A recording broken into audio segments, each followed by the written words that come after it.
Churaibari thani naimotang rok rutumung jenggi tang shaldibo damsiri tama jorago Dharmanagoni simi Korimganj Laisuma mini bus khungyo rutumung khlai sidi khobai khorba romjaka beg bisingo manka sidika padimungo kidingi thani usi Somres Das saka AS01 FC 2535 tei AS24 C 6171 lamboni bus khungyo rutugui kaham buthai manka rutumung jenggi bus khungsabo khorok nei tei khungsabo khortam majaka manka se chichuku sidikra borokngka Subhas Kumar Raghov Kumar Gulu Kumar Shiv Kumar tei Jiten Kumar Brorinok Bihar hastebo hatibo rang ngene khok buri rasai obahina saka tei broni sakabo NDPS mamlabo finjaka buskangsal geraksalo hangkor durbanago brono jesa jangnai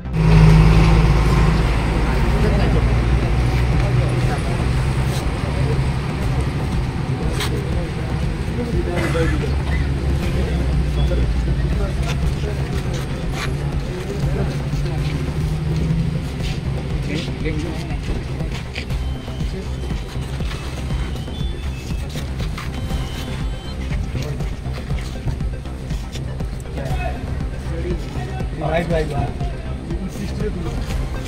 Itu yang dia punya kita lihat still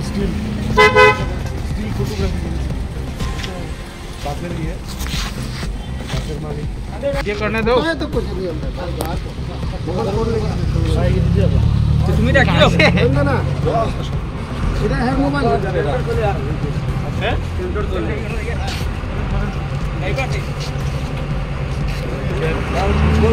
চিন্তা করছেন আমাদের চুরাবাড়িতে 24/7 একটা নাকা run করে তো এখানে প্রত্যেকটা গাড়ি আমরা চেক করার পরে তারপর গাড়িগুলা বহিরাজ্যে পাড়ি দেয় তো আজকে নাকা চেকিং এর সময় প্রথম আমরা ধর্মনগর করিমগঞ্জগামী একটা ছোট বাস তার নাম্বার হচ্ছে AS01 FC 2535 ওটা চেক করে ওটার মধ্যে সন্দেহজনক দুইটা লোককে আমরা ডিটেইন করি তাদের একজনের নাম সুভাষ কুমার আর একজনের নাম রাঘব দুজনের বাড়ি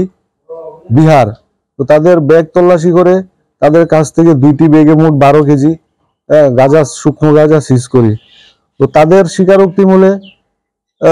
নেক্সট বাস যেটা এটাও ধর্মনগর থেকে করিমগঞ্জ যাচ্ছিল প্রথম বাসটার পেছনে ওটার নাম্বার দ্বিতীয় বাসের নাম্বার AS24 C 6171 এটাতে তাদের আরো তিনজন সাথী এই তিনজন সাথী ছিল তো ওই বাসটা আটকানোর পর ওই বাসটাতেও আমরা সার্চ করি ওই তিনজনকে আমরা আটকাই এবং তাদের বডি তল্লাশির সময় বডিতে একদম অ্যাটাচ করা পেটের মধ্যে একদম অ্যাটাচ করা বডি সেটিং এখানে আমরা 7 কেজি গাঁজা সিজ করি তিনজনের কাছ থেকে তাদের নাম একজনের নাম গোলু কুমার আর একজনের নাম হচ্ছে শিব কুমার আরেকজন হচ্ছে জিতেন কুমার এরা সব একই জায়গার বিহারের লোক এরা ধর্মনগর থেকে এদিকে করিমগঞ্জ দিকে যাচ্ছিল দুটা বাসে করে তো তাদের কাছ থেকে যা গাঁজা সিজ হয়েছে তার ওজন আনুমানিক 19 কেজি বাজার মূল্য কত টাকা হবে বাজার মূল্য 4 লাখ টাকার মতো হবে